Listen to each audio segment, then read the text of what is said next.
Hey, j'espère que vous allez bien.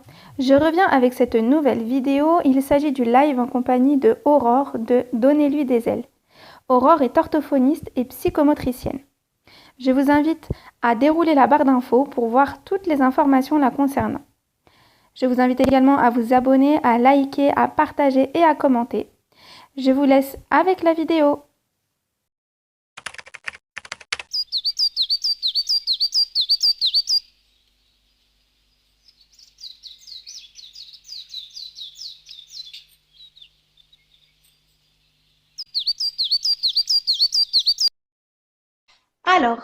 Donc tu es Aurore, psychomotricienne et orthophoniste si je ne me trompe pas. Non, c'est bien ça.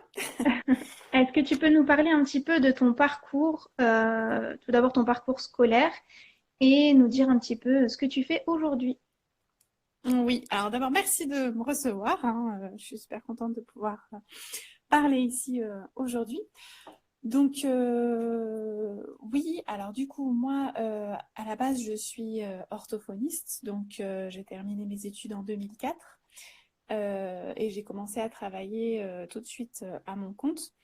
Et ensuite, en fait, je me suis rendu compte que les enfants que je suivais au cabinet, pour la majorité, en fait, ils avaient des difficultés qui avaient une origine dans la toute petite enfance. Et du coup, ça m'a beaucoup intéressée, cet aspect-là. Et du coup, j'ai eu envie de continuer mes études en psychomotricité. Et j'ai eu mon diplôme en 2007, en fait, en psychomotricité. Donc, depuis, je suis à la fois orthophoniste et psychomotricienne. J'ai travaillé pratiquement tout le temps à peu près les deux métiers à mi-temps. Et pardon, j'ai travaillé surtout dans des établissements d'accueil du jeune enfant, donc que ce soit crèche, multi-accueil, voilà, donc des cafés pour enfants, des relais d'assistantes maternelles, et aussi avec des enfants en situation de handicap. Voilà, j'ai travaillé pas mal en France et puis aussi à l'étranger. Euh, et du coup, j'ai aussi voyagé au niveau personnel et je me suis beaucoup intéressée aux cultures différentes que j'ai pu croiser sur ma route et notamment du coup au massage parce que j'ai constaté que dans beaucoup de ces cultures que j'ai pu rencontrer, en fait, naturellement, les parents massent leur bébé. C'est quelque chose qui est transmis de génération en génération, alors que en France, on n'est pas très à l'aise avec le toucher en général. Et donc, je me suis formée au massage et j'ai trouvé ça vraiment intéressant parce que dans le massage, je retrouve vraiment mes deux métiers. C'est-à-dire qu'en tant que psychomotricienne, en fait, l'idée, c'est vraiment de soutenir les parents dans tous les aspects du corps de l'enfant, donc à savoir les douleurs corporelles, les émotions, l'expression du corps, tout ce qui concerne les sens, tout ce qui concerne la relation du corps, la motricité, etc. Et en tant qu'orthophoniste, le massage, c'est aussi communiquer avec son enfant au-delà des mots. Donc voilà, c'est pour ça que le massage m'a passionnée. Il me passionne toujours d'ailleurs. D'accord.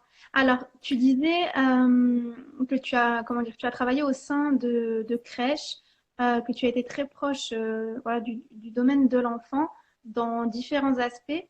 Quelle est la tranche d'âge des enfants qui t'a le plus intéressé? Euh, je sais pas, je dirais que non, tous les âges, il n'y a pas forcément une tranche, en tout cas sur du 0-3 ans, vraiment les tout petits. Mais non, sur les 0-3 ans, je trouve que toutes les tranches sont vraiment intéressantes. Après aussi, hein. Mais c'est vrai que tout ce qui se construit dans cette petite enfance, je trouve ça vraiment passionnant. Voilà, et puis toute la relation aussi avec les parents, c'est vraiment des choses qui m'intéressent beaucoup, ouais. D'accord. Donc le relationnel avec le parent, l'échange avec les parents, c'est vraiment aussi quelque chose qui t'anime en fait dans ce métier. Oui, parce que je pense qu'un tout petit, vraiment, il est tellement dépendant de ses parents que voilà, enfin, tout se construit autour des parents. C'est vrai que malheureusement, je trouve que dans nos métiers, on n'apprend pas assez justement à travailler avec les parents. Moi, j'ai appris ça enfin, sur le tas, vraiment, parce que ça m'a toujours très intéressée. Mais, euh, mais voilà, enfin, voilà, un tout petit sans ses parents, c'est pas possible en fait. C'est vraiment un lien qui se construit au quotidien et Mhm. voilà. Et puis les parents Donc, aussi construisent du coup leur comment dire leur identité de parents progressivement en fait en fonction de voilà de la en fonction de cet enfant qui grandit et du coup je trouve ça super intéressant aussi cet aspect-là. Je sais pas si je suis mhm. claire. Si, si, si, mais je te comprends. Ok. Donc aujourd'hui, tu t'es spécialisée un petit peu dans le massage pour bébé que tu as pu apprendre lors de tes voyages. Est-ce que tu peux nous dire un peu les voyages que tu as fait, les pays dans lesquels tu es allé, qui t'ont donné cette envie d'apprendre et de transmettre pour le coup le massage pour le bébé? Sachant que pour le Oui, coup, la culture dans laquelle tu as grandi, tu as étudié, ça n'est pas quelque chose qui t'a appris en fait ça, tu l'as vraiment appris uniquement lors de tes voyages. Qu'est-ce qui t'a motivé à ça? en fait, je dirais que alors il y a effectivement les voyages que j'ai faits, donc notamment au Burkina Faso, en Guinée-Conakry, au Vietnam, au Pérou et en Bolivie, où là j'ai pu observer effectivement des parents qui massaient leur enfant. Et puis, enfin des mamans, ou en tout cas des femmes, souvent plutôt que des parents d'ailleurs. Et puis aussi, j'ai travaillé pas mal, même en France, avec des enfants, on va dire, issus de la diversité culturelle. Et du coup, ben voilà, il y avait aussi notre approche du toucher. Et, euh, et voilà, et moi, effectivement, ben, ça fait pas du tout partie de mon éducation. J'ai pas, enfin, voilà, le massage, le toucher en général, c'était pas quelque chose avec lequel j'étais forcément très à l'aise. Euh, et du coup, ben, j'ai commencé, voilà, progressivement à m'intéresser à ça. Et du coup, j'ai aussi fait tout un travail pour progressivement être de plus en plus à l'aise avec le toucher, notamment pendant mes études de psychomotricité et ensuite en apprenant le massage. Mais c'est vraiment quelque chose qui n'est pas du tout intuitif, je trouve, voilà, de proposer un massage à son enfant quand on est issu d'une culture comme la nôtre où le toucher est quand même tabou. Voilà, il y a toute Mhm. la dimension sexualisée, on a peur de voilà de l'inceste, des agressions sexuelles, etc. Et du coup, ben c'est pas évident d'être à l'aise avec ça. Ouais, Mm. exactement. Ouais, c'est vrai que ce genre de choses-là, c'est pas toujours évident en termes d'image de la chose, alors que finalement, ça, voilà, il n'y a rien de mal en soi. Euh, donc du coup, tu proposes des ateliers en ligne, enfin un atelier en ligne. Est-ce qu'il y a aussi du présentiel? Alors, il peut y avoir effectivement, je peux proposer des ateliers présentiels, mais en fait, c'est autre chose que l'atelier en ligne. C'est-à-dire que l'atelier en ligne, à lui-même, il se suffit à lui-même. Et c'est une autre approche par rapport à l'atelier en présentiel, parce que forcément, ben, on ne fait pas du tout la même chose quand on est en présentiel et quand on est en ligne. Voilà, c'est une autre façon d'envisager en fait d'enseigner aux parents, on va dire, le massage en ligne et en présentiel. D'accord. Alors qu'est-ce que cet atelier, ton atelier, parce que je présume qu'on peut trouver d'autres ateliers du genre sur Internet, qu'est-ce qu'il a de particulier, de plus que les autres? Alors justement, au niveau de mon approche en ligne, en fait, euh, je ne vais pas privilégier l'apprentissage de techniques, mais je vais avoir une approche complètement différente. À savoir que pour moi, masser son bébé, c'est un peu comme danser avec un partenaire. Alors, on peut se demander un petit peu pourquoi et on peut trouver ça un petit peu tiré par les cheveux. Mais en fait, l'idée, en fait, c'est que euh, on n'est pas obligé de connaître des mouvements, des gestes spécifiques, comme par exemple quand on danse. On peut effectivement apprendre par exemple des pas de salsa ou de rock, mais peut-être que notre partenaire qu'on a en face de nous, ben, il va plutôt être super fort au niveau de la valse. Donc, bah, ça va être un peu compliqué de s'ajuster dans ces cas-là. Si Mhm. par contre, et si on a envie justement d'essayer d'apprendre une danse, de suivre vraiment les mouvements, etc., notamment par exemple, ben, si on prend la salsa, on va commencer à essayer de faire des pas spécifiques en salsa, ben, on va être hyper focalisé sur les gestes, enfin sur les pas, faire précisément chaque chose, enfin ne pas se tromper, mémoriser bien les gestes, etc. Et finalement, on va laisser un peu de côté son partenaire parce qu'on sera trop centré sur ces gestes précis, sur voilà, pas se tromper, etc. Et ça, du coup, ben, c'est dommage parce que, enfin, pour moi, en tout cas, le plaisir de la danse, c'est d'échanger, c'est vraiment de partager quelque chose avec le partenaire avec lequel on danse. Et donc, pour le massage, c'est exactement la même chose. C'est-à-dire, si on est trop focalisé sur des gestes précis, sur des mouvements, finalement, on va faire les choses de manière un peu robotique, de la même façon qu'on le ferait avec la danse.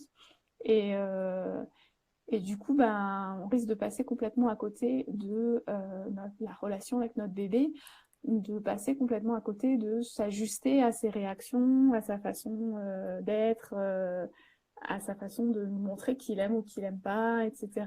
Et ça, c'est comme pour la danse. Pour moi, c'est quelque chose qui est pas du tout évident, peut-être même encore plus que pour la danse. C'est quelque chose qui est compliqué de se détacher de ces gestes, voilà, de la précision des gestes, des mouvements, etc. Et de se focaliser vraiment sur cette relation, sur la façon dont le bébé réagit et sur le fait de créer vraiment quelque chose de fort avec son bébé en le massant pour que ce soit vraiment un plaisir des deux côtés en fait. Je sais pas si ça te parle l'image, mais en tout cas, voilà, moi, pour Bah, avoir l'image vécu me ces parle. deux types. Ouais. L'image me parle beaucoup et je dirais qu'en fait, c'est vraiment avec le temps et la pratique que ça vient, dans le sens où tu faisais le comparatif avec bah, la danse. Et je pense que voilà, dans des duos, par exemple, il y a le temps déjà de connaître son partenaire, donc bah, se connaître son bébé au même titre. Et, euh, et comme tu disais, dans la danse, il y a ce truc en fait d'apprendre les pas, de les connaître par cœur, de les maîtriser. Et une fois que ça c'est acquis, il y a le côté ressenti en fait, en fait, vivre pleinement bien, la danse en elle-même, se sentir imprégné. Et je pense que pour le coup, ça c'est quelque chose qui s'acquiert avec le temps et l'expérience. Et, euh, et l'amour aussi, l'amour et la motivation de la chose. Et c'est vrai que je trouve que c'est un joli comparatif que tu as fait, une jolie comparaison et, euh, et très, très en adéquation. Je pense que ça va très bien ensemble parce que bah, pour pouvoir soulager son bébé, pour pouvoir bah, bien se comporter avec lui en termes voilà, de lui apporter des soins, parce que le massage en lui-même aussi est un soin, bah, il faut tout d'abord l'aimer et aimer notre rôle et certes connaître certains mouvements, pardon, mais ça va au-delà de ça. Je suis totalement d'accord avec toi par rapport à ça. Oui, alors en fait, j'irais même plus loin. C'est-à-dire que justement, en fait, je pense que on a l'habitude de voir les choses comme ça. C'est-à-dire, il faut d'abord connaître les mouvements et ensuite, on peut s'adapter à notre partenaire pour danser, pour avoir du plaisir à ça. Mais je ne sais pas si ça t'est arrivé, mais moi, ça m'est déjà arrivé pendant des soirées. euh, Même de danser avec des gens que je connaissais absolument pas, que ce soit voilà, enfin même des gens qui avaient l'âge de mes parents, enfin des personnes âgées ou voilà n'importe qui, ou au contraire des enfants, enfin voilà, et et de vraiment me lâcher complètement, d'être dans quelque chose de complètement instinctif où on était dans un échange à deux sans parler des pas et des mouvements justement, de la chorégraphie, etc. C'est-à-dire que pour moi, c'est même pas obligatoire en fait d'avoir ce côté d'abord l'apprentissage d'une technique, de quelque chose de très compliqué, parce que malheureusement, si on se dit que c'est une étape indispensable, bah, en fait, on peut ne jamais réussir à la franchir. Enfin, ça peut arriver. Moi, je sais que quand j'étais jeune, j'ai mis vraiment du temps avant de comprendre cet aspect-là de la danse et avant de réussir à me détacher aussi parce que j'étais sans doute trop, voilà, j'avais du mal à lâcher prise, mais à comprendre qu'en fait, la danse, c'était avant tout, voilà, lâcher prise et être moins centré sur ce côté perfection des gestes, etc., qui fait que finalement, ben, on oublie le plaisir et l'échange avec le partenaire. Et c'est exactement la même chose quand tu parles de d'abord avoir de l'amour envers son bébé ou envers le partenaire avec lequel on danse. Je pense pas forcément justement parce que le lien avec le bébé, avec son bébé, même si malheureusement dans les médias, on montre toujours que tout est beau, tout est rose et que dès la naissance, voilà, on pleure et on a un élan d'amour pour son bébé. Mhm. C'est pas toujours le cas. Parfois, c'est plus compliqué parce que le bébé est séparé, parce qu'il est prématuré ou pour n'importe quelle raison. Et justement, en fait, le massage peut complètement aider à ça, comme la danse peut aider à créer quelque chose. Alors après, évidemment, on va pas tomber amoureux de tous les gens avec qui on danse et où il y a Bien sûr. une osmose, mais en tout cas, il y a quelque chose qui se crée en fait grâce à ça. Hein. Et c'est pas forcément d'abord l'amour et ensuite du coup la complicité. Enfin, c'est pas l'amour qui permet la complicité, mais je pense même que ça irait plutôt dans. Enfin, en tout cas, les deux sont liés, mais il n'y a pas forcément un avant-après. Et c'est pas parce que l'amour n'est pas là au départ, en tout cas que le lien est difficile à créer, que il faut pas commencer à masser son bébé, que c'est impossible en fait de se lancer dans le massage, bien au contraire. Je sais pas si D'accord. c'est clair. Ah, si, moi je comprends totalement. Alors, ton atelier, l'atelier que tu proposes, il se présente en différents modules. Est-ce que tu peux nous en parler un petit peu plus? Oui, alors le premier module, c'est prendre confiance dans son toucher.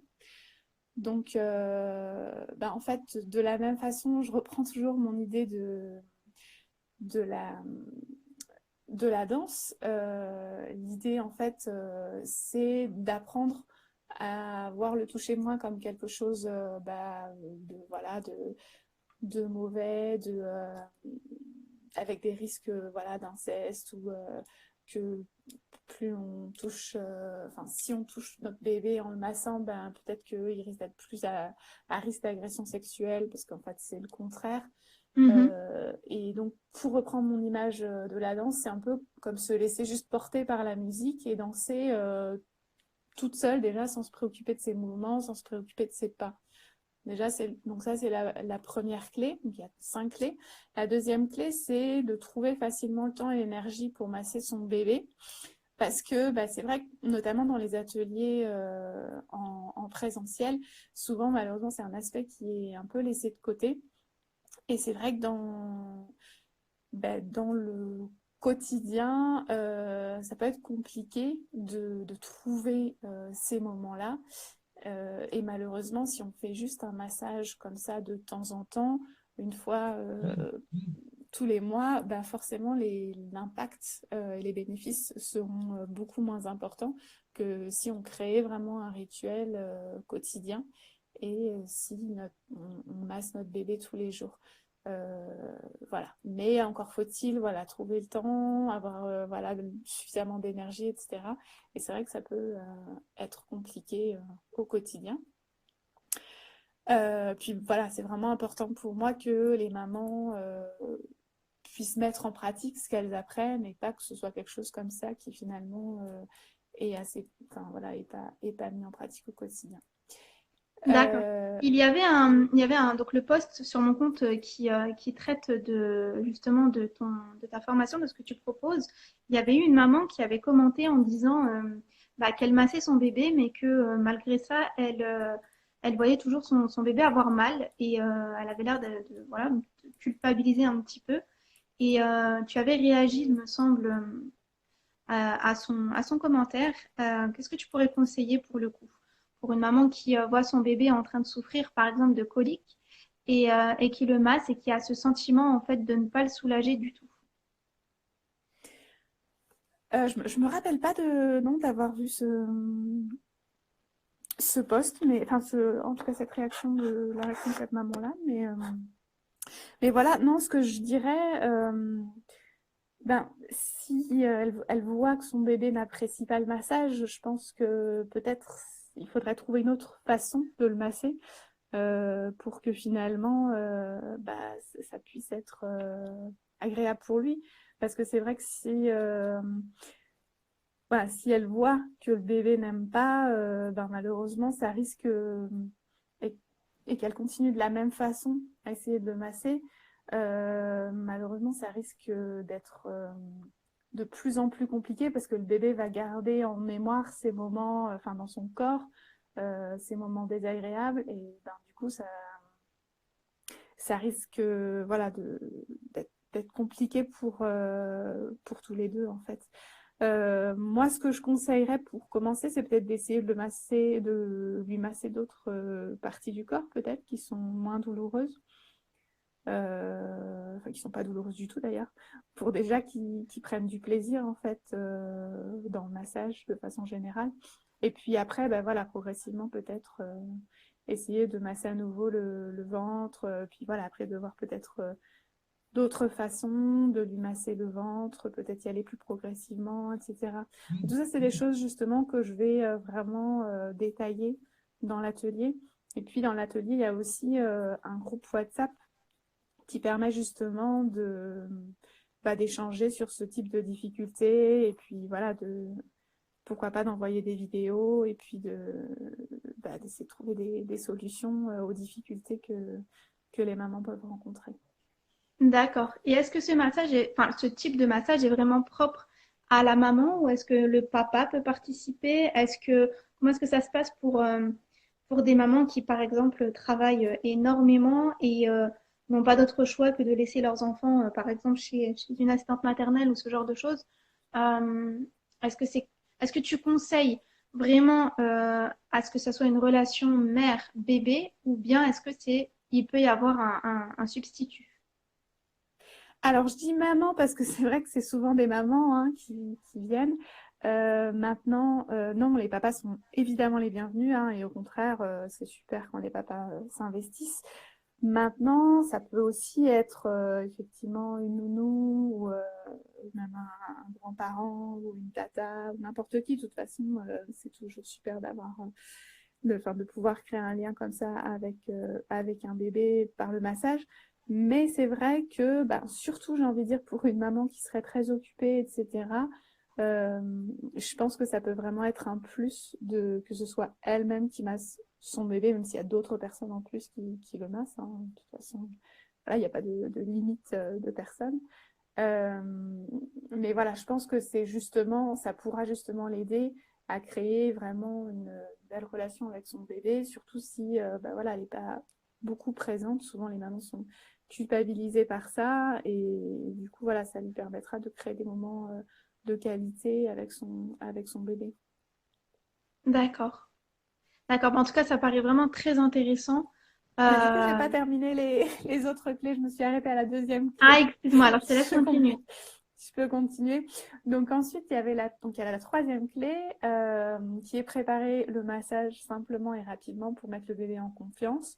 Sachant que voilà, enfin, ça reste simple et rapide. Hein. L'idée, c'est pas de passer des heures à préparer quelque chose, mais voilà, de créer en tout cas une ambiance propice au massage pour que bah, la maman, du coup, quelqu'un d'autre et le bébé puissent rentrer facilement, directement dans une bulle zen dès le début du massage. C'est quelque chose qui est vraiment important.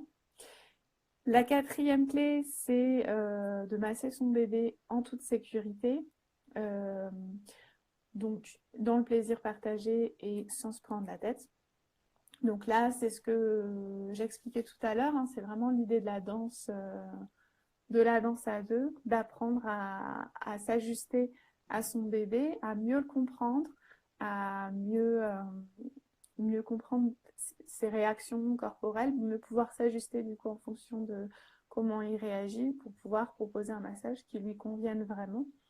Et puis, donc à la fois faire un massage, le début du massage d'une certaine manière pour le mettre en confiance, pour qu'il soit dans les meilleures conditions. Et puis aussi faire en sorte que le massage se termine en douceur, parce que la fin du massage, c'est aussi quelque chose d'important. Et puis enfin, la dernière clé, c'est de savoir comment réagir quand le massage se passe pas comme prévu, parce qu'il y a toujours justement des petits problèmes. Bah, par exemple, là, le bébé qui apprécie pas le massage parce qu'il est douloureux au niveau du ventre, ou alors s'il sursaute, il peut pleurer, il peut bouger beaucoup, ou avoir les bras très repliés pendant le massage. Enfin voilà, il y a plein de choses comme ça qui peuvent se présenter. Donc savoir voilà comment réagir dans ces situations-là. Ouais, c'est vraiment super enrichissant. Il y a vraiment, c'est vraiment complet. Bon, après, en plus, il y a les bonus. Donc, Ah, il y a 4 bonus. Donc, le premier bonus, c'est les massages les plus efficaces pour soulager les maux du quotidien, donc notamment les fameuses coliques et les poussées dentaires. mhm. Le deuxième bonus, c'est les éléments à connaître pour adapter le massage quand l'enfant grandit. Parce que là, l'atelier, il a été construit surtout pour des enfants vraiment des bébés, des tout petits. Et ben, c'est vrai que c'est pas du tout la même chose quand on va masser un bébé, puis après un enfant qui commence à marcher, un enfant après dans la phase de position qui dit non à tout, ou, après un ado. Enfin voilà, vraiment comment pouvoir adapter son massage en fonction de l'âge de l'enfant, parce que souvent on arrête quand ils sont plus grands, et c'est vrai que c'est dommage parce que bah, notamment je parlais d'adolescence, je pense que c'est un bon moyen de continuer à garder un lien très fort avec son enfant que de lui proposer régulièrement des massages. Voilà. D'accord. Et puis il y a, comme tu disais tout à l'heure, vraiment ce groupe WhatsApp qui permet l'échange entre les mamans ensuite, Oui, qui peuvent se donner des conseils mutuellement. tout à fait. Alors ça, c'était le quatrième bonus. J'allais y venir, mais d'abord, il y a le troisième. C'est donc les pistes pour aborder le massage avec un conjoint réfractaire. Parce que voilà, on n'a pas forcément la même vision. L'éducation avec son conjoint, c'est pas toujours évident.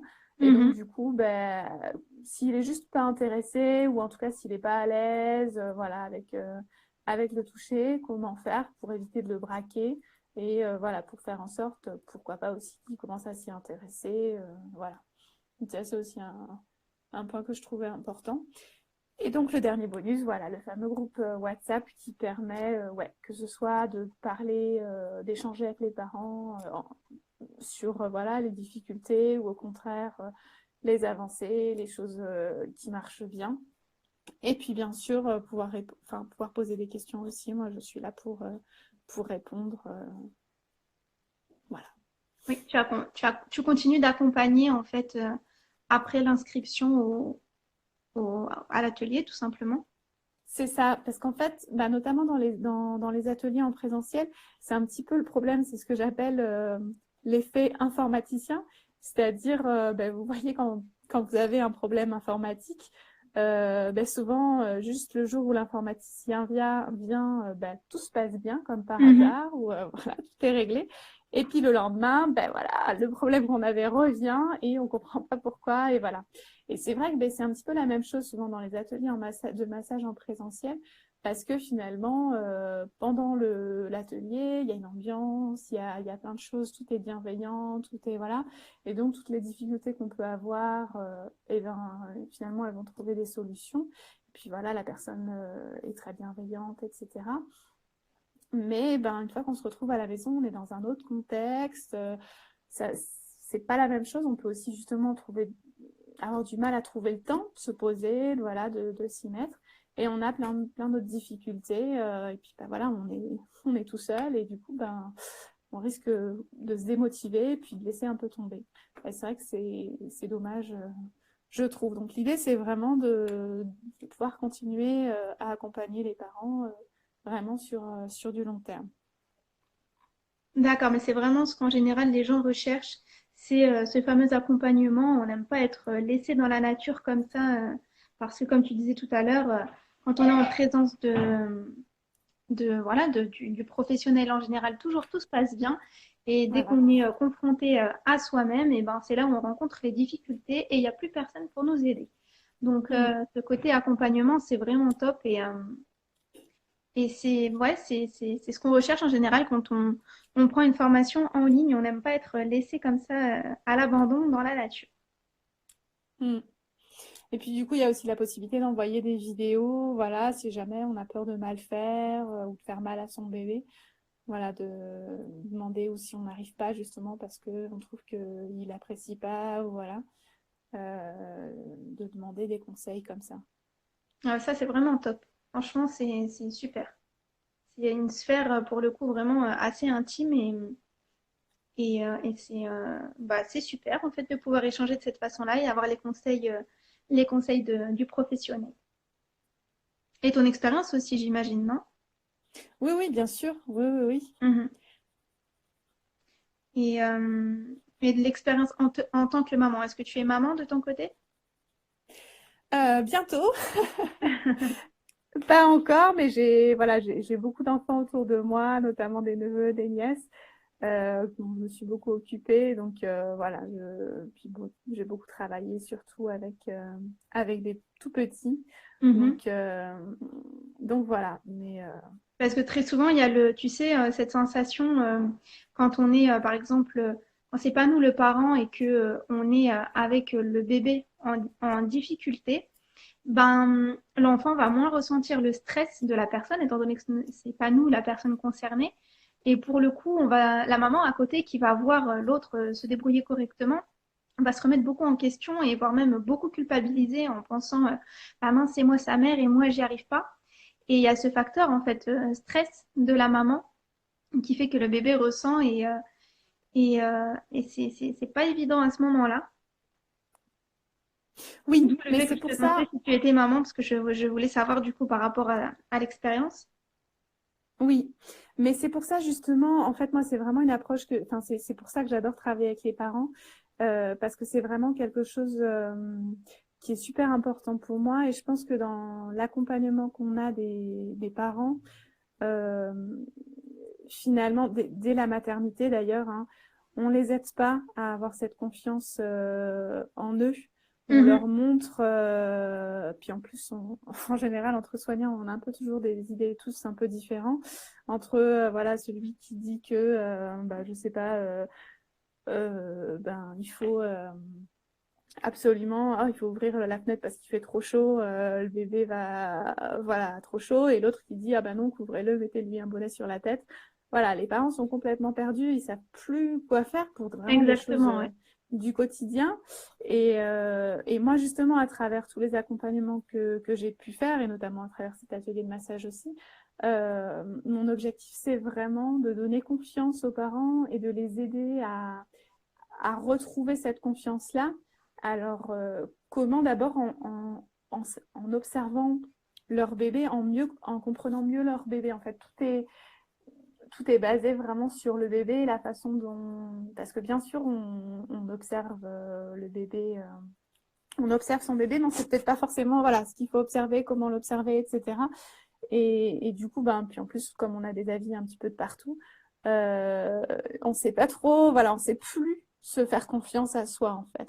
Donc l'idée, c'est vraiment, en se refocalisant sur son bébé, en créant voilà, cette relation avec lui par rapport au massage, on finit par le comprendre de mieux en mieux.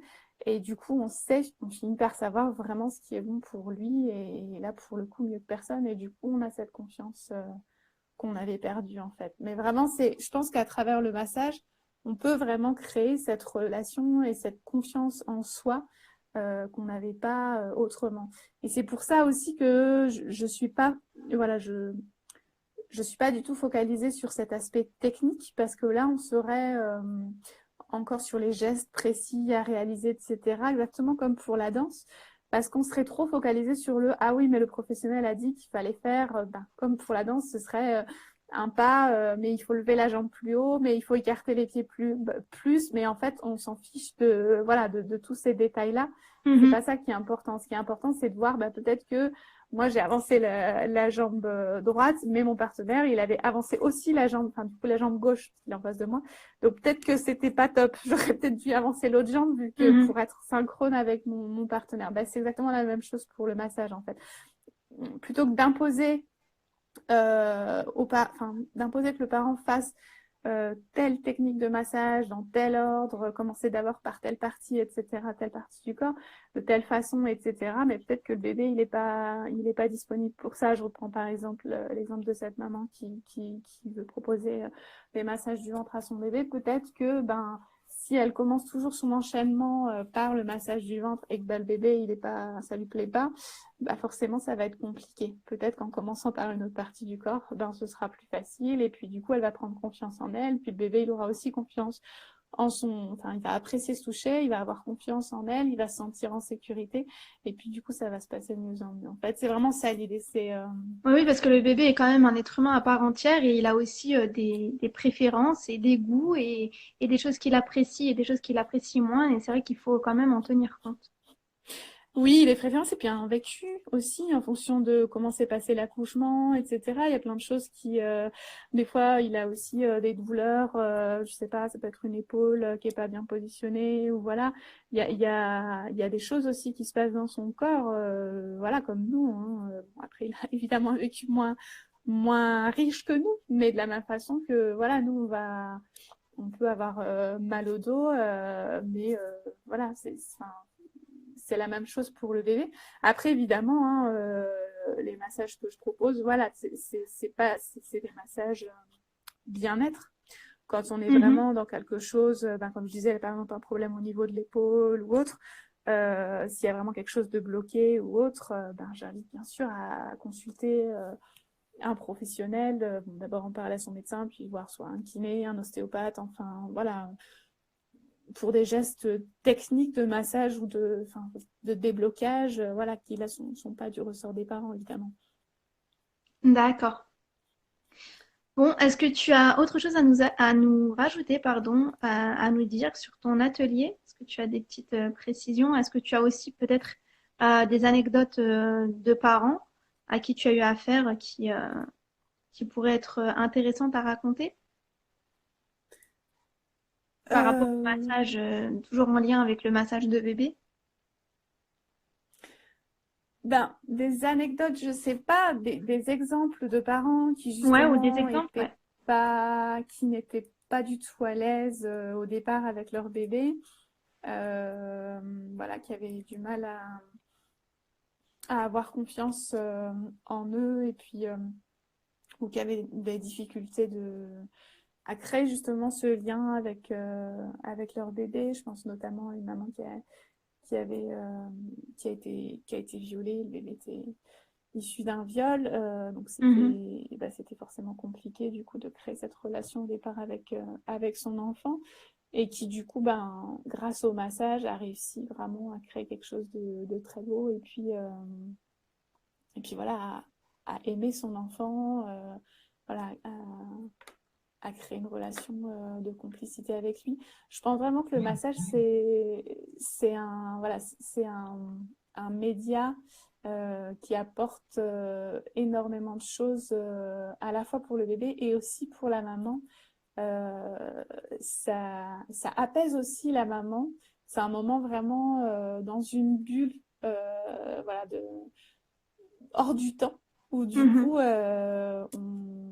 on se détend, voilà, on est plus préoccupé par quoi que ce soit et voilà, et du coup ça a énormément Et un de média qui bénéfices. apporte que du bien pour le coup, avec Oui, aucun mal bah à oui, en tout partager. cas quand c'est voilà, quand c'est fait dans le plaisir partagé, parce que c'est vrai que voilà, des fois ça peut être aussi, bah voilà, il faut que je masse mon bébé parce que je sais que c'est bien.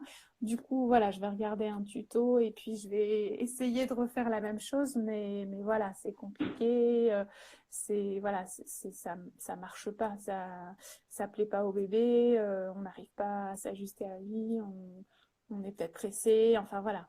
Là, dans ce cas-là, je dirais qu'il vaut mieux pas le faire parce que voilà, ça va rien apporter. Sinon, justement, de faire que la maman va se sentir incompétente, pas réussir, etc. Donc, voilà, je pense que c'est vraiment, enfin, si on se sent pas à l'aise, voilà, si on le fait parce qu'il faut le faire, ça n'aura pas d'intérêt. Enfin, comme tout d'ailleurs, hein, que ce soit le massage ou n'importe quoi, hein, si on se force Mhm, parce qu'il faut exactement. faire, Dès lors qu'on se c'est, sent forcé de faire une chose, en général, c'est pas du tout bénéfique, que ce soit pour nous ou la personne pour qui on se sent obligé de faire la chose, c'est très souvent négatif. Hmm. Donc du coup, oui, l'idée c'est vraiment si on a envie de se lancer mais qu'on ne sait pas trop comment s'y prendre ou autre, voilà, je pense que vraiment l'atelier, il est fait pour ça. D'accord. Bon, bah écoute, je pense qu'on va clôturer le live. Il n'y a pas eu grand monde ce soir, malheureusement, mais j'espère qu'il sera vu demain en replay. Et si tout se passe bien, il sera posté sur ma chaîne YouTube. Donc, je vous invite à aller dans ma bio. Donc, si vous le regardez en replay demain, il y a le lien de l'atelier d'Aurore pour apprendre à masser bébé. Si vous visualisez la vidéo sur ma chaîne YouTube, il faudra regarder dans la barre d'infos. Je vous invite à vous abonner à son compte, à aller faire un tour et découvrir un petit peu son univers qui est vraiment très doux et idéal pour apprendre à s'occuper de son bébé, en l'occurrence dans les premiers mois de vie pour le massage, bien que ça peut durer encore très longtemps, hein. On peut très bien masser son enfant sur du long terme. Il n'y a pas, je pense pas qu'il y ait de règle à ça. Qu'est-ce que tu en penses? Non, non, c'est ce que je disais. Ben voilà, hein, l'idée, c'est vraiment d'essayer de poursuivre au maximum. Dans l'atelier, j'explique comment continuer, comment s'adapter en fonction de l'âge de son enfant. Et Mhm. vraiment, comme je disais, avec les adolescents, c'est super. Et même avec les adultes, même une fois adulte, on peut continuer à masser son grand bébé. Et nos grands Ça bébés peuvent permet nous de... masser aussi, d'ailleurs, hein. Moi, je suis très demandée, Voilà. donc ça va dans les deux Non, je sens. veux dire, une fois qu'on devient même, voilà, quand vos enfants auront des enfants, vous pouvez continuer à masser vos propres enfants, même s'ils ont 30 ans, 40 ans. Je pense que c'est vraiment toujours bénéfique. Enfin, de toute façon, on reste toujours le parent de son enfant, même quand il a 50 ans, ça reste notre bébé, quoi. Donc, Exactement.